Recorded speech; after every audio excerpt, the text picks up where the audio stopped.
Order, order. We start with questions to the Secretary of State for Works and Pensions. Drummond. Question number 1, Mr. Speaker. Thank you, Mr. Speaker. Automatic enrolment has succeeded in transforming pension savings, with more than 11 million employees being automatically enrolled in a workplace pension since 2012. An additional £29 billion in real terms was saved into marketplace pensions in 2022 compared to 2012. Secretary of State, I think it's grouped. Sorry, Mr. Speaker, you're quite right. With your permission, I would like to answer this question along with questions 10 and 19. Drummond. Well, thank you very much. I was very pleased when the government brought in auto-enrolment for pensions in 2012. Making sure that everyone saves a pension should prevent pension poverty. So I'd like to ask the Secretary of State, what is the take-up of these pensions, and what provision is the government putting in to help those on low wages build up a pension pot that will help provide a decent income in retirement? Well, Mr. Speaker, the increase in take-up since 2012 has been quite extraordinary, particularly, for example, for women, where the take-up rate was 40% in 2012. It's now 86%, and in line with men. My honourable friend will know about the 2017 review that we conducted on auto-enrolment, and as and when we bring in those changes, that will mean 3 million more people auto-enrolled, with £2 billion worth of additional savings each year. Tracey. Thank you, Mr. Speaker. In my role as Chair of the APPG on Insurance and Financial Services, financial inclusion is one of our key areas of focus, and particularly following the pandemic, which displayed that anybody has the potential to quickly become vulnerable in those circumstances. So can the Minister set out what the government's doing to increase the financial resilience of our constituents so they're best placed to cope should an unforeseen event like that happen again? Well, can I firstly, Mr. Speaker, recognise the fantastic work that my honourable friend does in the area of financial resilience. Of course, as a government, through very difficult times, we have come forward with £104 billion of cost of living payments between 22 and 2025. But I would point him to one particular scheme, which is the Help to Save scheme, which encourages low-income households to save, and we have recently extended that by some 18 months until April 2025. James Sunderland. Not here. Sir Stephen Timms, Chair of the Select Committee. Thank you very much, Mr. Speaker. I very much agree with the Secretary of State about the cross-party success of auto-enrolment, doubling the proportion of eligible employees saving for retirement. But the current regular auto-enrolment contribution, 8% of earnings, we know is not enough to deliver the standard of living in retirement that most people are hoping for. Does the Secretary of State recognise that that minimum current level of contribution will need to be increased? Well, I thank the Right Honourable Gentleman for his question, and that is a very important matter that he's raised, the actual contribution rates, both, of course, of the employer and the employee, which are matters that we keep under review. Jim Shannon, always. Thank you, Mr. Speaker. It's like a jack in the box. Can I thank the Minister very much for that? When I was 16, Mr. Speaker, my mother took me down to the Danske Bank, was the Northern Bank then, Danske Bank now, and opened an account for me. When I was 18, my mother phoned up the insurance man, the pension man in Ballywalter, and told them I needed a pension. So my mother has been a big guide in my life. Can I ask the Minister this question? When it comes to encouraging young people today to open a bank account and make it and for the future, and also a pensions account as well, and what advice would he give to the young people today about their mother's advice? I think the response to that, Mr. Speaker, is always take your mother's advice. I always did, and look where it got me. So, but back to the age of 16, I would have thought the honourable gentleman would have been saving in a piggy bank. You know, you should put those little pennies in this sort of porcelain pig or something. But I would direct him to the .gov.uk website, where there is a plethora of information for young people and those of all ages about saving, what the government is doing to assist. The good news is Mrs Shannon is still giving him advice. Right, Shannon Minister Gilford. Thank you, Mr. Speaker. One of the simplest ways to get people saving for the future is by ensuring they're enrolled on a pension scheme. But all too many are currently excluded from auto-enrolment, particularly women, who are twice as likely to miss out. The government has known about this problem for years. In 2017, it first proposed widening the criteria. Last year, thanks to a private member's bill, the Minister was given the power to do just that. But still, we have seen no update on when this will be implemented. So can the Minister shed light on when these vital changes will be taking place? Thank you. Thank you, Mr. Speaker. Well, the Honourable Lady drew attention to savings for women. I've already stated that this was back at 40% of women who were invested in workplace pensions in 2012, which has skyrocketed to 86% today. There are now in auto-enrolment 2.3 million employers providing pensions through that route, 29 billion more into workplace pensions in 2024 than was the case in 2012. The Honourable Lady is referring, I think, to the 2017 review, which I've already referred to. That is something that is currently under review. Alexander Stafford. Thank you, Mr. Speaker. Thank you, Mr. Speaker. This government has a range of initiatives to support disabled people and people with long-term sickness to start, stay and succeed in work. At Autumn Statement, we built on this by expanding universal support, launching Work Well pilots and establishing work on the reform of the Fit Note. Alexander Stafford. Thank you very much indeed, Mr. Speaker. My honourable friend will know the excellent work being done by people like my Maltby constituent Ian Birch and all his colleagues at Region Partnership across the whole of Rotherham, who use the DWP funding to help those with long-term issues such as sickness and illness to get back into work and on their feet. What is her department doing to make sure that people that go through these programmes stay in work permanently and contribute to the local economy? I thank my honourable friend for his excellent question and highlighting the value of our local DWP local programmes. In Rother Valley, the Reading Partnership approach has given vital support to his constituents, helping them into work, and it's vital to keep them supported to remain there, and I think this is where this particular programme helps. Other initiatives such as Access to Work, Mr. Speaker, and our Disability Confidence Scheme are just some of the initiatives to support disabled people and those with health conditions whilst in employment. Emma Hardy. Thank you, Mr. Speaker. Half the women surveyed with endometriosis had to take time off work often or very often because of their condition, and 1 in 6 women had to give up work altogether. Will the Minister meet with the incredible women from Hull and East Yorkshire endometriosis to discuss the work they're doing with the local trade unions to create a best practice charter for employers in Hull to support women with endometriosis in the workplace? Mr. Speaker, I was in Aberdeen on Thursday meeting with women with health conditions and hearing about how we can support women better who are having debilitating menopause impact. And this was indeed in the oil and gas sector, where it takes a long time to build up to a senior career there. I'd be very interested in the work that her local team are doing and the wider women's health strategy that we're doing to support women have a thriving career all the way through, and I'd be keen to hear from her on those women who I'd be keen to support to stay in work. Ellen Morgan. Number 3, please, Mr. Speaker. Thank you, Mr. Speaker. The government is dedicated to ensuring parents meet their obligations to children, taking robust enforcement action against those who do not. Parents who paid some maintenance on the collect and pay service increased from 64% to 69% over the 12 months since September 2022. Helen Morgan. Very much, Mr. Speaker. My constituent's daughter is a young lady who's missed out for over a year on child maintenance payments because her father changed jobs and the child maintenance service lost track of him.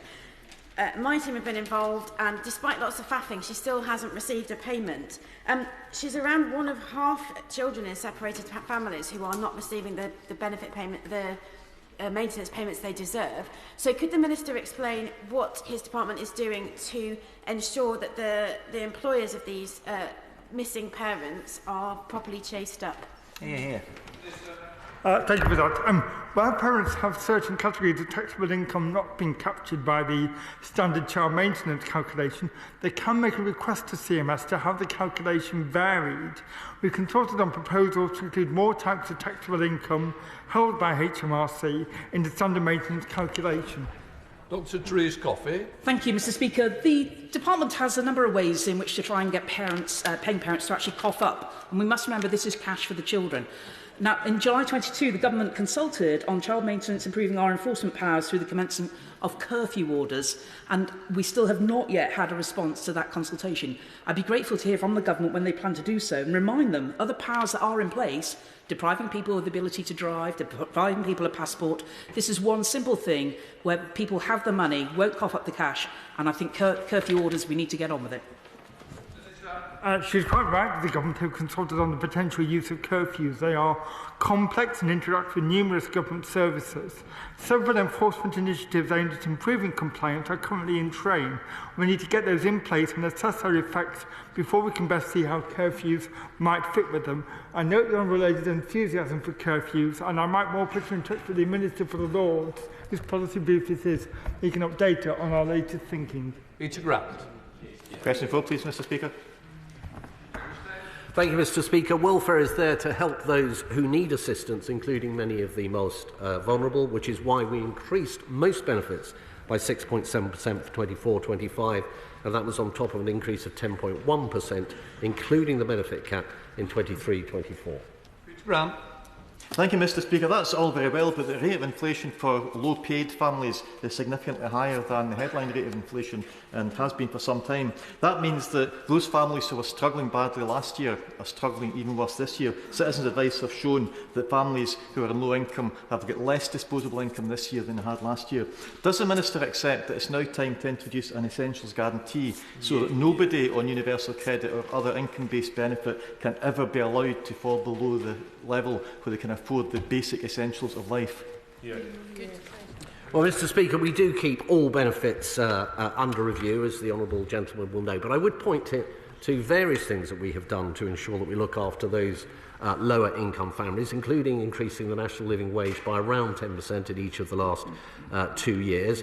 The increase that we announced at the last fiscal event to the LHA 30th percentile, which will be worth for 1.6 million people around £800 per year, and then of course the tax cuts that the Chancellor was able to bring forward that for an average earner are worth £450 a year.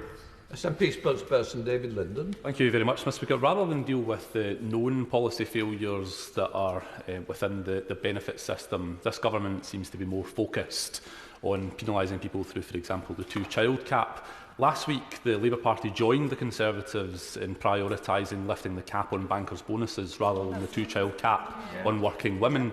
Does the Minister take comfort in the fact that his legacy, his cruel legacy, will be protected by the Labour Party? Well, I'm not going to get involved in the crossfire between the Scottish National Party and the Labour Party, Mr Speaker. I don't need a continuing argument and disagreement. I'm sure when questions come, you can speak outside. Come on. Thank you, Mr Speaker. Other than to say that the two-child cap is there for good reasons, so that families under those circumstances are taking the same kind of decisions that others have to take who are the taxpayers funding benefits. Jasmine Qureshi. Number 5, Mr Speaker. Thank you very much indeed, Mr Speaker. I would like to answer questions 5 and 13 together. In the latest statistics, there were 400,000 fewer children in absolute poverty after housing costs than there were in 2009-10. And in this financial year, we will spend around £124 billion on welfare supporting working-age families. We're also providing £104 billion between 22 and 25 to help families with cost of living pressures. However, this government's focus is firmly on reducing the risk of child poverty by supporting parents into work in every way we can. Jasmine Qureshi. Thank you, Mr Speaker. The Joseph Rowntree Foundation recently found that 42% of children in Bolton live below the poverty line. After 14 years of Tory cuts and general incompetence, Britain now has the worst rise in child poverty in most of the major countries. So what would the Minister say to a young family in Bolton who told me, one day we eat and one day we don't? Thank you very much indeed, Mr Deputy Speaker. And I know there's nobody in this House... sorry, Mr Speaker. I know there's nobody on any side in this House that wants to see families struggling. However, I would repeat Those children living in workless households were around 5 times more likely to be in absolute poverty after housing costs where all adults work. And that is why across government, whether it's from our support on childcare, which we've increased by almost 50% to £951 a month for one child, £1,630 a month for two, the national living wage increasing to £11.44 from this April, our cost of living offers, and so on. We are supporting the whole family. Deirdre Brooke. Speaker, the recent Joseph Rowntree report that highlighted that Scotland's much lower child poverty rate compared to England and Wales said it was in part due to the Scottish Government's child payment. Further progress is constrained by the UK's inadequate social security system, however, with the Trussell Trust's Guarantee Our Essentials campaign showing 90% of low-income households on universal credit in the UK can't afford everyday essentials. Would the Minister accept that raising the universal credit basic rate is critical to tackling child poverty? Yeah. Thank you, Mr. Speaker. The welfare system is there to be a strong safety net. It's not about the singular issue because none of our households are the same. It is about that wraparound care and making sure that we deal with people on an individual basis. It's about making sure that where we have children that need supporting with free school meals, for example, we are making sure we are doing it. We come to Shadow Minister Alison McGovern. Thank you, Mr. Speaker. And further to the response the Minister has just given, in recent Prime Minister's questions, we've seen the Prime Minister asked similar questions about child poverty, and he usually responds that the Conservatives since 2010 have lifted 1.7 million people out of absolute poverty, which, as you know, Mr. Speaker, tracks living standards from a fixed point in time. So can the Minister tell me how many more, on average, did Labour lift out of absolute poverty annually compared to the 1.7 million since 2010 the Prime Minister regularly claims? So thank you, Mr. Speaker. Rather than trading numbers, this is about giving people the dignity of a job. Since 9-10, there are 1.7 million more people, fewer in absolute poverty after housing costs, including 400,000 fewer children and 1 million fewer working-age adults. I know the Honourable Lady said that work wasn't the Labour Party's priority, but it is very much our priority. Alison McGovern. Mr. Speaker, if the Minister can point to an occasion when I've said that work wasn't the Labour Party's priority, she really ought to say when it was, or she should withdraw that remark. The answer is that over 350,000 more left poverty on average each year of the Labour government. The Prime Minister's claim is pathetic. So can I ask the Minister, which of the following does she think has had the biggest impact on those poverty numbers? Was it when the Conservatives repealed the Child Poverty Act? Was it when they shut down the Child Poverty Unit? Was it the collapse in the value of child benefit? Or was it the financial chaos caused by a Conservative Prime Minister in September 22 that put all families' finances at risk? Thank you, Mr. Speaker. No, it was the fact that over 1 million more people are in work, that youth unemployment is now up by something of the order of 40%. Ensuring that people have the dignity of work and that when they are not in work, there is a strong welfare system around them. That is what this country needs. Alan Hayes. Question number 6, Mr. Speaker. Thank you very much indeed, Mr. Speaker. And with your indulgence, I would like to answer questions 6 and 16 together. The Government takes the issue of food security very seriously and is committed to understanding and addressing food poverty. The reasons people use food banks are complex and varied. Food banks are independent charitable organisations and the Government does not have any role in their operation. As such, data on trends are not currently available. Thank you, Mr. Speaker. The staff and volunteers at the Norwood and Brixton Food Bank in my constituency work tirelessly all year round to support local people who simply can't make ends meet. They are responding to the highest level of need they have ever seen. Why does the Minister think that despite being one of the richest countries in the world, food bank reliance is continuing to rise so much on this government's watch? And can she tell the House what the government is doing to end the need for food banks in the UK? Thank you very much indeed. As I said, the reasons people use food banks are complex and varied, and all the research indicates that. The cost of living payments that we have supported people with, the household support fund running to billions, hundreds of billions of pounds, the rise in the national living wage, the reduction in national insurance, all those things, alongside the local housing allowance, go to further help the 1.6 million low-income households. This is a whole suite of ways to help the very poorest in our society. Lizel Hopkins. Thank you, Mr. Speaker. Food banks such as the excellent Luton Food Bank have been pushed to breaking point this winter as more and more people need emergency food due to the Conservatives' cost of living crisis. It's shameful we now have more food banks than police stations. So what conversations has the Minister had with colleagues in the Treasury about introducing measures in next month's budget to support low-income working people facing hardship and to reduce the dependence on food banks?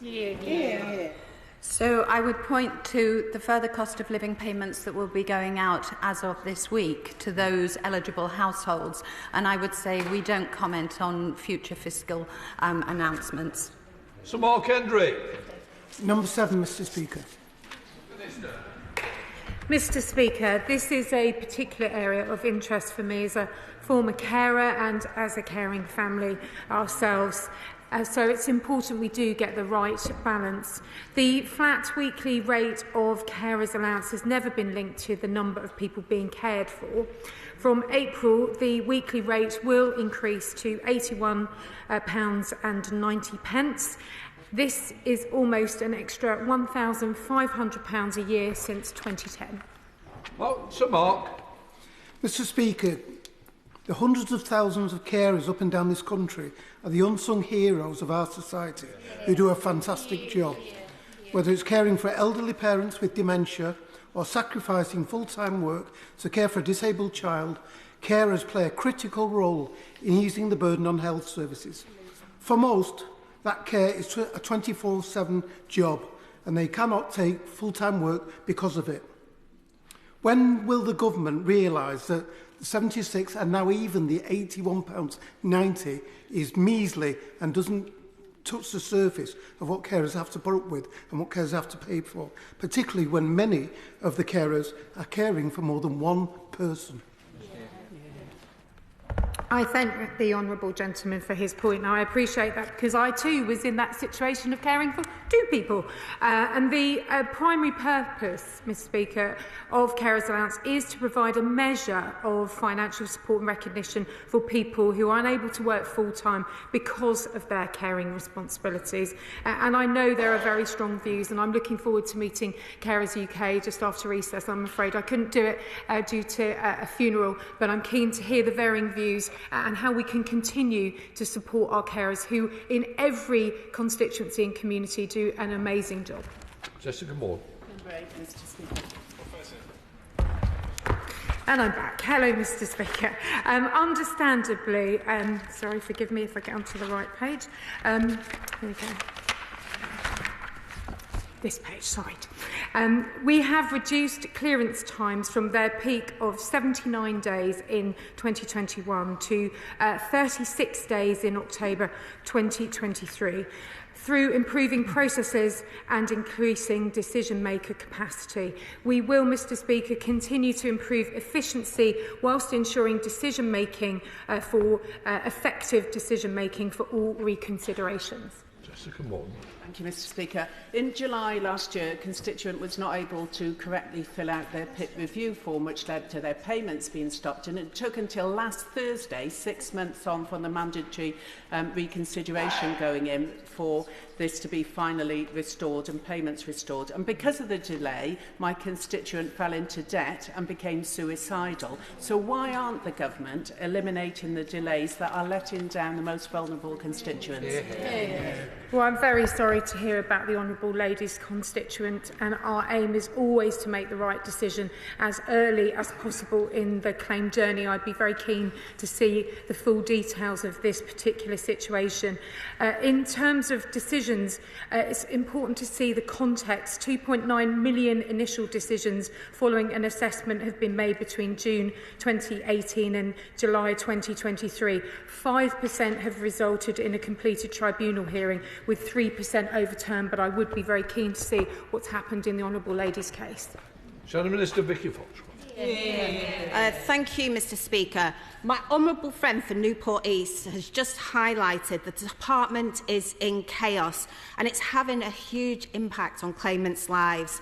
Now, as of October, there were 294,000 new PIP claims waiting to be processed and a further 445,000 claimants awaiting an award review. And as of November, there were 24,339 people awaiting access to work decisions. Hundreds of thousands of disabled people left in financial limbo. Tens of thousands waiting to start work. So what message does the Minister think these huge backlogs send to disabled people, and how does she finally plan to get a grip of them? I thank the Honourable Lady for making the important point about the numbers, but I agree with her that behind these numbers is somebody who we should be concerned about, and I'm absolutely looking at this point. We are continuing, Mr Speaker, to learn from decisions overturned by appeal, and we will continue to make improvements to our decision-making processes to help people to get the correct decision earlier in their claim journey and to be able to work and have the support where needed. Not everybody on PIP is out of work, so we need to be listening to the needs of the people who are in those queues, and I'm conscious every single one of them is not a statistic. They're a person who needs our support. Andrew Weston. Question 9, Mr Speaker. Mr Speaker, with your permission, I will answer questions 11 and 21 along with this question. Of course, there are significant costs related to increases in long-term sickness and illness rates in work, and that is why we have our £2.5 billion back to work plan to help 600,000 disabled people and people with health conditions start and stay in work. And it is an approach, along with other approaches, that has seen economic inactivity reduced by 330,000 since its peak during the pandemic. Drew Weston.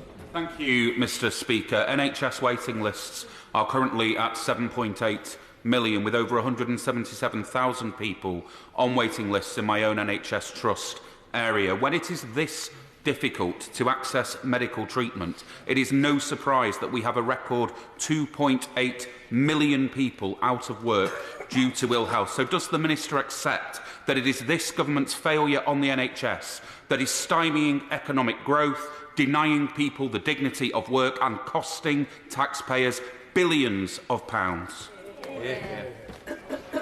Well, when it comes to NHS waiting lists, Mr Speaker, of course there has been progress in that those at the 2-year waiting list have almost been entirely dispensed with, those at 18 months very substantially reduced. But what we are doing in our department is to recognise that work is the part of the solution to improving people's health. That's why we are putting forward Work Well, bringing together the medical input alongside the work coach input, fit note reform to make sure that we help at an earlier stage of that particular journey, and of course the reforms that we're bringing to the work coach assessment, all of them moving towards getting more people into work, which is good for their health.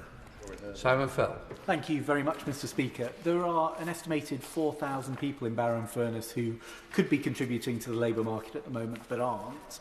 And I'm incredibly grateful to my right honourable friend and his team, both in the Barrow Jobs Centre and centrally, who've been contributing to a piece of work alongside Team Barrow to try and work with local employers and skills providers to get them back into the market and help our incredibly tight labour market. I wonder whether my right honourable friend might be able to pass my thanks on to those teams, and also whether I might be able to encourage him to come and visit and see their good work for himself.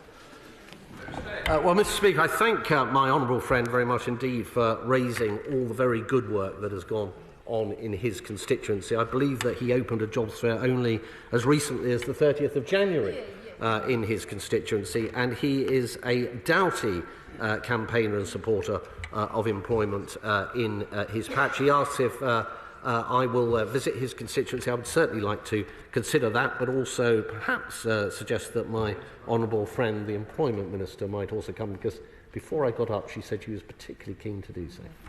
Oh, there we are. Anthony Higginbotham. Thank you, Mr Speaker. Burnley and Padiham has so much going for it. Indeed, with the rest of Lancashire, we are the manufacturing powerhouse of the United Kingdom, but we still have stubborn levels of economic inactivity, and that is people who could be contributing to economic growth, who could have that financial security, and we all want them to have that. Could I ask my right honourable friend, the Secretary of State, what more we can do to help those people, in particular whether there's more we can do with other government departments joining up, so that areas like Burnley that might have some structural problems can get some more intensive support? Well, I thank my honourable friend for his question. He asks what particular approach we can take to resolve the issues that he raises. Universal support he will be familiar with. We've announced a doubling of that. Workwell that I've just referred to, bringing together medical support alongside work coaches. Fit note reform, getting in earlier in that journey that many have falling out of the workforce into long-term sickness and disability benefits. But overall, Mr Speaker, the evidence is clear. Economic inactivity is down 268,000 on the year and over 1/3 since its peak during the pandemic, a reduction of 52%. Dame Priti Patel. Speaker. Thank you, Mr Speaker. The ONS estimate that 36,000 employer jobs were provided by employers within Whittam in 2022. Dame Priti. Thank you, Mr Speaker. As it's Apprenticeship Week, will the Secretary of State join me in thanking businesses in Whittam for everything that they are doing to employ youngsters and put them on that apprenticeship pathway? But at the same time, they are calling out for a labour market strategy which will help them harness the right kind of skills and upskilling that they need for certain sectors. And is that something that he's prepared to advance and push across other government departments? My right honourable friend for her question, and also congratulate her on the extraordinary work that she does locally to promote apprenticeships. I believe that she was involved in a jobs fair on January the 24th of this year, hosted by Reed Employment, that was highly successful. The employment rate in her constituency, Mr Speaker, is 81%, well above the national average, which I also put down almost entirely to the work that she provides in that area. She asks about how we progress going forward. We have swaps, we have boot camps, returnerships, but I am indeed looking at this issue of specific areas within the labour market, particularly in the context of changes in migration, where we may be able to do more on a strategic basis. Rob Roberts. Thank you. Question 14, please. Thank you. The latest estimate, based on data from March 2022, shows that uprating state pensions where we do not currently do so would cost about £0.9 billion a year if all UK state pensions in payment were increased to current UK levels. Rob Roberts. I thank the Minister. Following our withdrawal from the EU, we're rightly able to move closer with our partners in the Commonwealth. And one of the ways that we can do that would be to confirm that all British citizens that live in the Commonwealth should be entitled to the appropriate uprating of their state pension as if they were still in the UK. It would seem a matter of simple fairness. Will the Minister meet with me to discuss the practicalities of making that happen and restore some much-needed common sense to a needlessly complicated situation? Minister. The UK government continues to uprate state pensions where there is a legal requirement to do so and has no plans to change its long-standing policy or enter into new reciprocal social security agreements. Gary McCarthy. Question 15, Mr Speaker. Mr Speaker, understandably, a health diagnosis like this can be a shock for the individual, the family and indeed their finances. And I'm conscious saying this just after World Cancer Day. It is important to ensure that people have the right support as soon as possible. And as part of our reforms, we will simplify the system to reduce the assessment burden and improve people's experiences of those assessments. McCarthy. I thank the Minister for that response, but Those changes can't come too soon for my constituent Emily, who was diagnosed with breast cancer in November, is too ill to work, but is finding the benefit system absolutely impossible to navigate. DWP officials have pushed her from pillar to post, unable to decide whether she's eligible for ESA and universal credit. She's been forced to fill out countless forms. She was even required to attend a job centre appointment over Christmas, despite being seriously unwell. Does the Minister agree with me that this is simply not good enough, and that we need to get those changes in place so that people like Emily don't have to go through this? Well, I'm very sorry to hear about Emily's situation, and I would remind others in her situation there is a help to claim service through the Citizen Advice, and there's also a benefits calculator on .gov.uk. But I'd be extremely keen to see the details of what has happened here. I'm happy to meet with the Honourable Lady or indeed see the details, whatever she would prefer. Farrell. Number 17, Mr. Speaker. Thank you, Mr. Speaker. With your permission, I'd like to group questions 17, 18 and 24 together. Across the country, our fantastic work coaches are supporting people to secure and progress in work. In Kendal, Cheadle, Darlington, job centres are working with local and national... There you go, got them all in. Working with local and national employers to match job seekers with vacancies through job fairs, sector-based work academy programmes and apprenticeships. As it's National Apprenticeship, this is a great time for employers to promote the opportunities available, and I'd urge all colleagues who haven't yet done so, and if they've got one on, to visit their job centres if they have apprenticeship fairs. And yours was last week, wasn't it? Tim Farrell. I'm grateful to the Minister for her reply and indeed celebrate the work of Kendal Job Centre do a fantastic job. One of the problems is that they have too small a workforce to work with. This week we mourned the loss of yet another Lake District business, this time a bistro in Coniston, due in part to the loss of affordable homes and to restrictive visa rules, both of which are shrinking our local workforce. I wonder if the Minister would agree to meet with me and local Cumbrian business leaders to develop a plan to tackle Cumbria's workforce crisis. Thank you very much indeed, Mr. Speaker. I would be happy to meet with you, but I would also very gently say this is about other government departments as well. So I will certainly work with him as far as employers go under my remit. Mary Robinson. Mr. Speaker, speaking to Stockport Job Centre last week, I heard about the success of the Movement to Work scheme, which places young people with employers, including in the civil service. However, the lengthy civil service application process is delaying these placements. Would my honourable friend look into how the process could be streamlined and accelerated and join me in a visit to Stockport Job Centre? Thank you, Mr. Speaker. I know that senior civil servants are engaged in currently piloting an initiative that will help speed this up because we need to place those candidates quicker and make sure that we get them into work swiftly.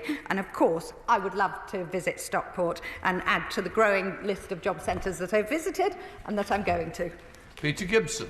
Mr. Speaker, can I thank my honourable friend for her answer, and can I put on the record my thanks to my honourable friend, the member for Hexham, for his work to establish Job Centre Plus Facebook pages, of which Darlington's was the first. Can my honourable friend outline how successful that page has been and what further plans she has to develop accessible social media job advertising? Thank my honourable friend. We know social media helps. We know particularly the 40 to 50-year-olds enjoy engaging in a digital platform when they're looking for work. We've instances in the past of people thanking us when they've been given interviews online. It's important posts are accessible, and we're working to ensure this is the case. I would also point customers of any age to the Job Help website, which has a host of useful information, but I'm really keen to see if we can roll such progress out further. Yeah, I do find it a strange grouping, but not to worry, Minister, well dealt with. How you got from Cumbria across the country is amazing. Very Shannon. Speaker number 20. Thank you, Mr. Speaker. Autistic people have a huge amount to offer in the workforce, which is why we set up the Buckland Review in April 2023, led by the Right Honourable Member for South Swindon, to look at the barriers that there are for autistic people gaining employment and to make sure that we have a more inclusive workforce for them. Very Sherman. Mr. Speaker, can I push the Minister about how successful and what progress has been made by the Buckland Review, but also could he say could he remind job centres up and down the country, people on the autism spectrum have great talents. It often only needs a slight modification of the workplace, the lighting, the noise levels, simple things that can open up a real talent for our country.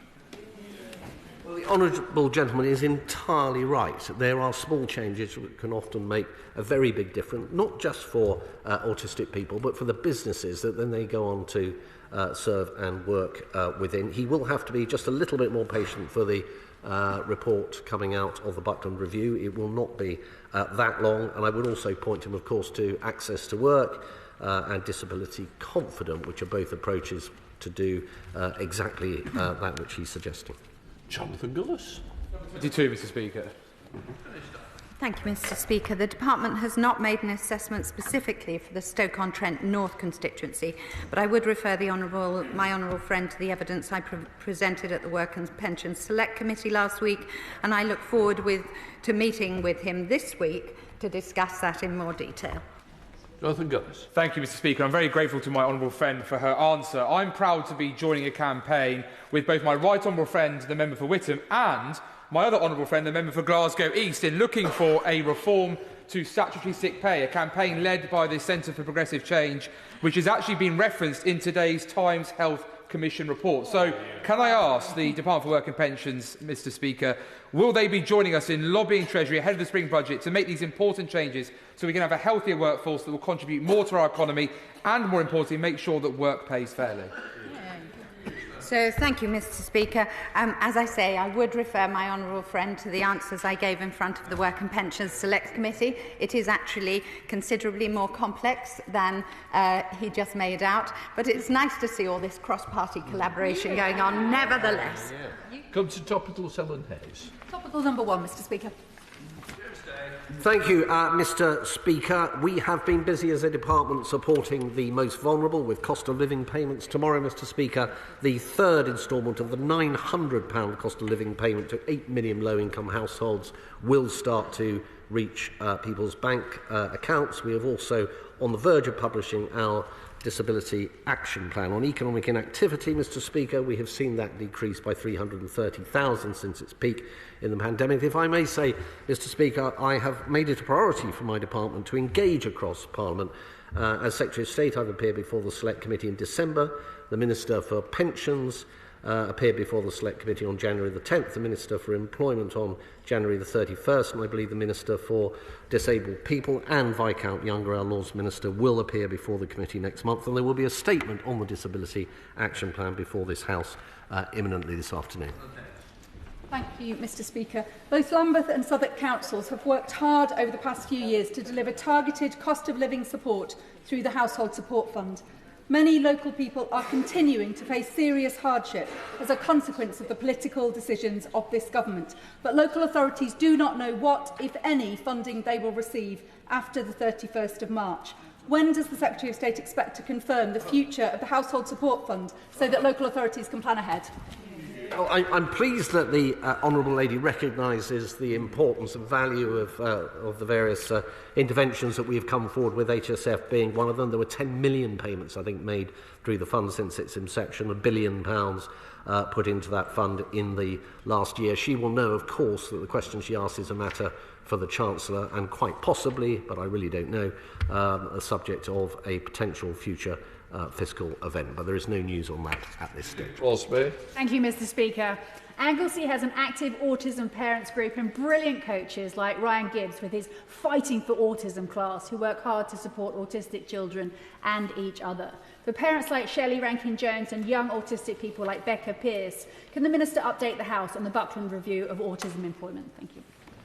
Well, can I thank my honourable friend particularly for that question, because I know autism is an issue that's of great importance to the House and to her personally, and the work that she is doing with Ryan Gibbs, Becca Pearce, as well as Shelley Rankin-Jones in that respect. She will know that the Buckland Review was instigated in April 23.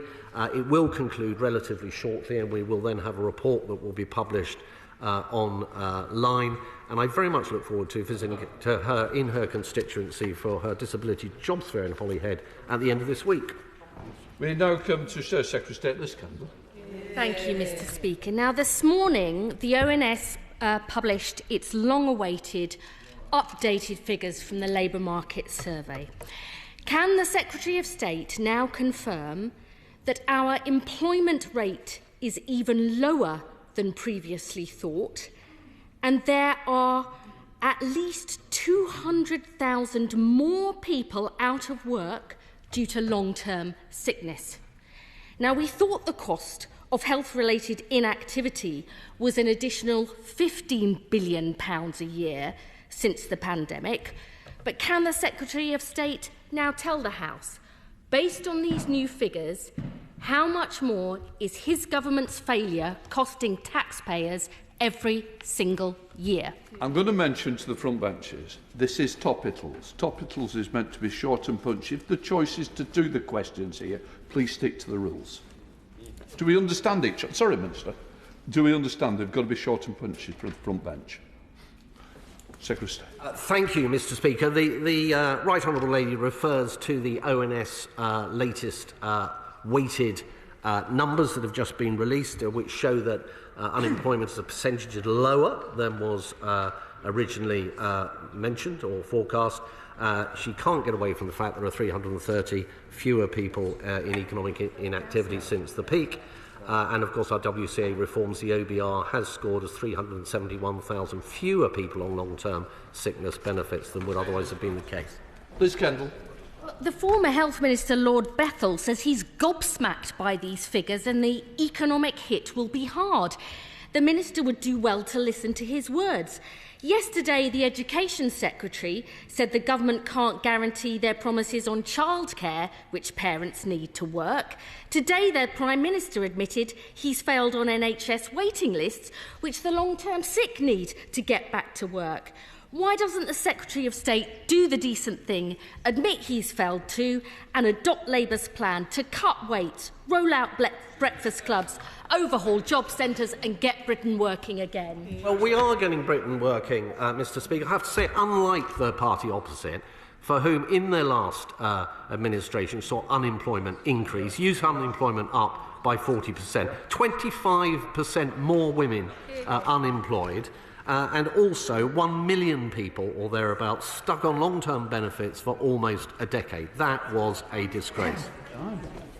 Peter Alders. Thank you very much, Mr. Speaker. Sizewell C will provide an enormous number of job opportunities in Suffolk, and I'd be grateful if my right honourable friend can outline the work that the DWP are doing to ensure that local people have every opportunity to work on the project and to acquire the necessary skills.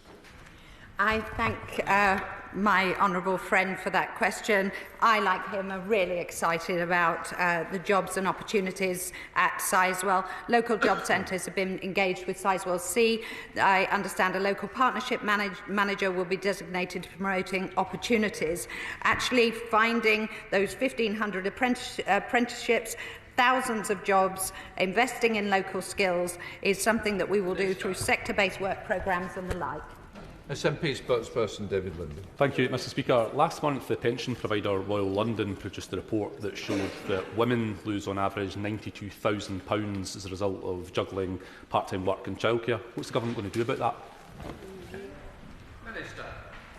Well, as you will have been hearing in the earlier part of the departmental orals, the success of auto enrolment has seen the proportion of women who are now saving towards their pensions go from 40% 10 years ago to 89% now.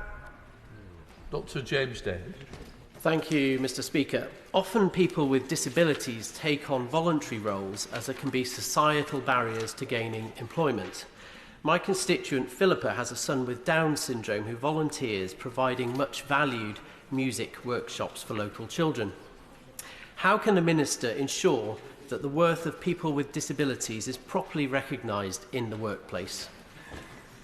Mr. Speaker, can I congratulate Philippa on the very good work that she does. We, of course, have disability employment advisors in our job centres. I will be visiting the Honourable Gentleman's constituency later this week. I know he's been involved in the Devonshire project, including We Mind the Gap programme for young people, and I will be interested in discussing that and other matters. Peter Grant.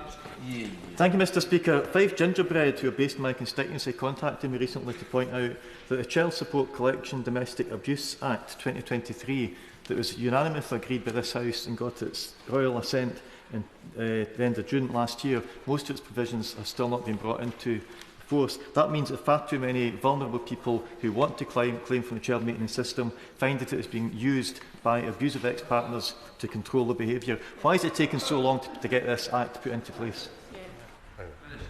I can confirm to the Honourable Gentleman that the CMS does indeed have a domestic abuse plan, making sure that parents are not placed in danger as a consequence of any suggestion of domestic violence, including having a centralised sort code to limit the risk of parental involvement. Jonathan Gillis. Speaker, I want to place on record my thanks to the Secretary of State for helping guide my private member's bill to actually see the auto-enrolment age down from 22 to 18, as well as abolishing the lower earning threshold. But now I want to know, Mr Speaker, very briefly, has the Secretary of State received reassurances from the Chancellor that the necessary reforms will now be implemented in the spring budget? I thank my honourable friend for that question. Those matters are under active consideration. Mary Wilson. Thank you, Mr Speaker. Given the Secretary of State has just said that the continuation of the Household Support Fund after the end of March is up to the Chancellor, and given that we heard support from all parties last week in Westminster Hall to continue this vitally important fund, will he assure the House this is a top priority in his negotiations with the Chancellor? Yeah. The specifics of my negotiations with the Treasury, Mr Speaker, remain between myself and the Treasury. As I've said, the HSF and any of those decisions are all matters for the Treasury. Michael Longley. Thank you, Mr Speaker. In 2005, DWP failed to make a reasonable decision about targeting information to the women affected by state pension age changes. The Ombudsman ruled that there was maladministration. These women in Dudley and around the country deserve more than just an apology. Does the Minister accept these findings? And if not, perhaps explain why not. The Department is indeed cooperating with the Parliamentary and Health Service Ombudsman in their investigation. That investigation is ongoing. It would not be appropriate to comment on the investigation and the outcome. Jessica Morton. Thanks, Mr Speaker. My constituents' universal credit payments have been stopped 2 years running over Christmas because her employer pays her salary early in December. Why won't ministers do more to ensure that caseworkers know they can use the discretion they have so that my constituents and others like her have financial certainty at what is a very difficult time of year? Yeah.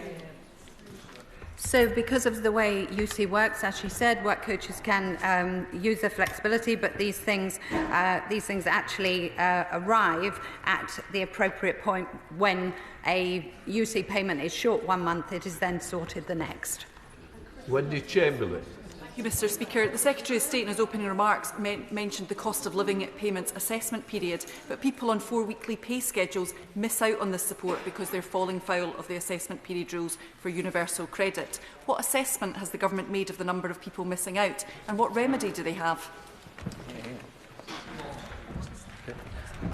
Well, it is the case, Mr Speaker, that cost of living payments can be affected by when people are paid and therefore whether they're on universal credit and qualify at precisely that point. I don't have the figure to hand that the Honourable Lady has requested, but I will, of course, get back to her with that figure. Debbie Abrahams. Mr Speaker, this morning's Academy of Medical Sciences report revealed that our appalling child health with infant mortality worse than 60% of other similar countries is the key driver, which is child poverty. What assessment has the Secretary of State undertaken on the impact of stopping the Household Support Fund in April on the increase in relative child poverty and subsequently on infant mortality? Well, as the Honourable Lady will know, the level of child poverty has decreased since 2010 by 400,000. We do not yet have a decision on the Household Support Fund to which she referred, but I would point her to the very significant uplift in the local housing allowance that for 1.6 million people will mean £800 a year on average more, and taking a lot of people out of poverty. And this sister. Thank you, Mr Speaker. From unanswered emails to unreturned calls, it's been really heartbreaking to hear from so many vulnerable constituents in a state of limbo and distress trying to chase up personal and independent payments. Yeah. When will ministers ensure people can get the support they need in a timely and straightforward manner? Well, thank you, Mr Speaker. If the honourable gentleman has specific examples, I'd be very keen to hear from them. Happy to look into them. Chair of the Select Committee, Sir Stephen Timms. Speaker, will the Secretary of State point out to the Chancellor that many councils have used the Household Support Fund to pay £3 per day per child during school holidays to families entitled to free school meals, and that if the fund does close at the end of March, those families will be straight into hardship in the Easter school holidays? Grateful to the honourable gentleman for his representation, and indeed would be grateful for any others that he may be minded to make to me as we conduct our ongoing review as to where we go with the Household Support Fund. Barry Sherman. Mr Speaker, when will the Minister wake up to the fact that working as an apprentice in engineering is a fabulous career choice and it's well paid? Will he come down to Huddersfield, come up to Huddersfield to look at the Cummins engineering where their apprentice system is first rate? So, on my tour of England, Mr Speaker, I would be delighted to. I couldn't agree with him more. My father's an engineer. It's a fantastic profession, and the more we can encourage apprenticeships right across the board, some nearly 6 million have now taken them up, and I would be delighted to come. I'll just let the front benches move out, as that's the completion of questions.